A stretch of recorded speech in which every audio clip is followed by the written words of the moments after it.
NFL Daily is presented by Manscaped. You can save 20% off plus get free shipping when you go to manscaped.com and use the promo code CHAT at checkout. We'll tell you more about Manscaped coming up later on in today's show. Before we do, want to make sure that not only are you subscribed to NFL Daily, but that you're a part of the Noti gang as well. Those are the folks that have their notifications turned on. They're the first to know when we have new videos on the channel. For the latest happenings around the NFL, the NBA, college football, and more, subscribe now and turn on notifications so you never miss a moment. Anytime we go live, you'll be the first to know, and you can join us for our live shows right here on the channel. Subscribe now for free, turn on notifications. You'll be glad you did.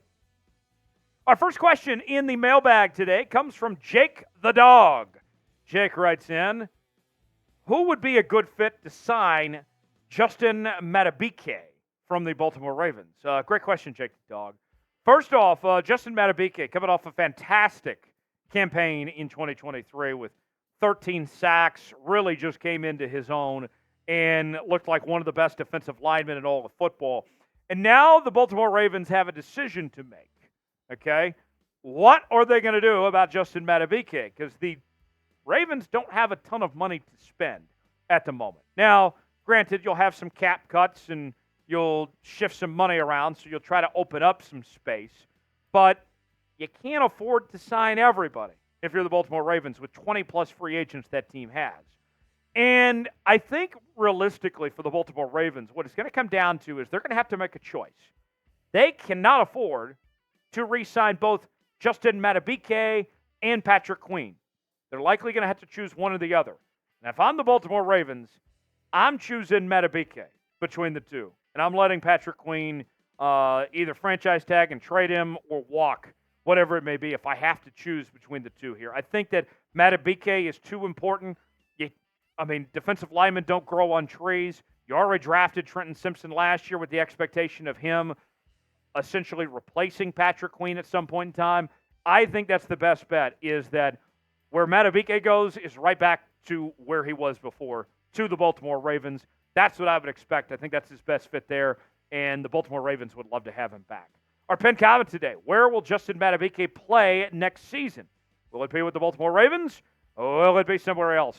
Weigh in the comment section. Let us know where you think he's going to go. Ron Swanson checking in. I think Ron Swanson's probably a top 10 TV character of all time, if I'm going to be frank with you. Could the Ravens trade Mark Andrews? Isaiah Likely was really good in his place. All right, this might not make some Ravens fans happy here, but I'm going to be real with y'all. I think that the clock is ticking on Mark Andrews' time with the Baltimore Ravens. I do think he's back next year, but I don't know beyond that. Because of the emergence of Isaiah Likely and the offense not missing a beat when Mark Andrews was out this past year, they got to feel pretty good about their younger tight end who's much cheaper. And we mentioned the Ravens not having enough cash for both Madubuike and Patrick Queen. They got to go find some cash over the next couple of years. And I don't know if they want to pay Mark Andrews again when you got a young rising star like Likely coming up through the ranks here.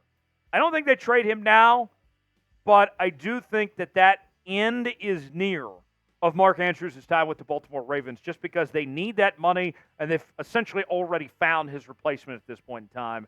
But I would be surprised if he's gone this offseason anyway. Put your GM hat on. Let us know. Should the Ravens trade Mark Andrews? Y for yes, N for no. Is it time to move on from Mark Andrews or not in Baltimore? Weigh in. Tell us what you think. Today's show is sponsored by Manscaped. 2024 is here in full swing, and that means it's time for a New Year's resolution check-in with our friends at Manscaped.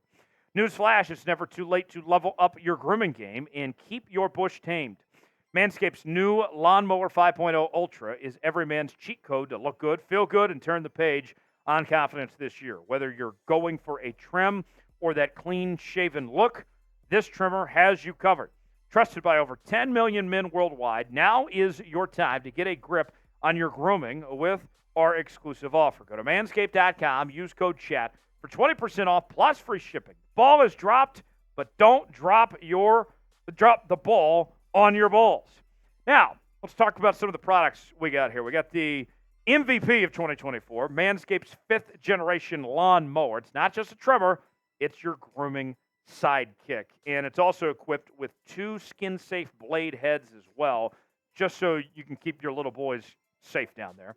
Also, folks, we have the Manscaped Performance Package 5.0, which has got all sorts of great stuff that we're offering here, folks. The grooming kit, you get the trusted lawnmower.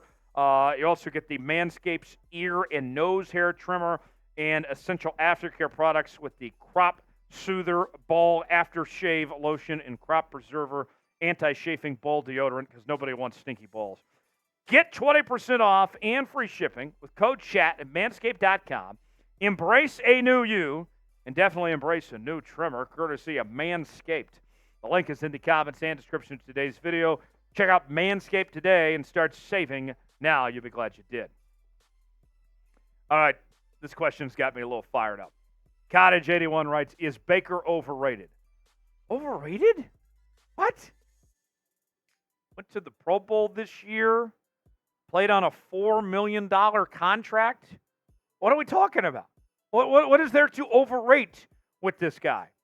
Baker Mayfield is one of the best underdog stories we've seen in the National Football League in recent memory, okay? This is a guy that walked on, not once but twice, at Big Tex's favorite schools, Texas Tech and Oklahoma.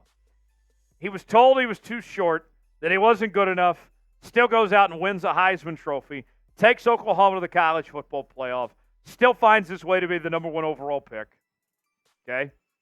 Then he goes to the Cleveland Browns and achieves things we had never seen before with the Cleveland Browns, taking them to the playoffs for the first time in however many years it was. Got a little injured, a little banged up. They wrote him off. He didn't write back. He ends up going to Carolina, bad organization. Things didn't work out there. And then actually deals with a stable organization, a good head coach in Sean McVay, and his career turns around. Goes to Tampa Bay, has a Pro Bowl season this year. Baker Mayfield is a very good quarterback in this league. I think Baker Mayfield is a franchise quarterback in this league. So, is he overrated? No. I don't want Baker Mayfield on my team. In fact, a team like the Baltimore Ravens, for example, folks, last year, their backup plan, if they weren't going to get a deal done with Lamar Jackson, you know what it was? It was Baker Mayfield. They love Baker Mayfield. They respect Baker Mayfield. And I think around the league, people are starting to realize this guy's got it. Brian writes, will Hurts return to elite status with his new offensive coordinator? So it's interesting you bring up Jalen Hurts here because it's a similar story to Baker Mayfield, right? Jalen Hurts, not only both quarterbacks going to Oklahoma and all that, but Jalen Hurts this past season, I think the Philadelphia Eagles made the mistake of playing him hurt, okay? That they should have let him rest and fully recover and then go back out there. But he was never truly healthy, and he was playing injured all season long. I think Jalen Hurts this upcoming year, just by getting healthier, getting back to the way he's supposed to be, will go a long ways, and we'll see him play to his full potential. I would expect him to be an elite quarterback again, to look like that top 5 quarterback that we all know he is. Assuming he's healthy, Jalen will do that. Ev writes in, Panthers signed and trade Brian Burns to Baltimore for David Ojabo in their first-round pick and next year's third-round pick. So this is something we talked about this week on Ravens Rundown, Ev.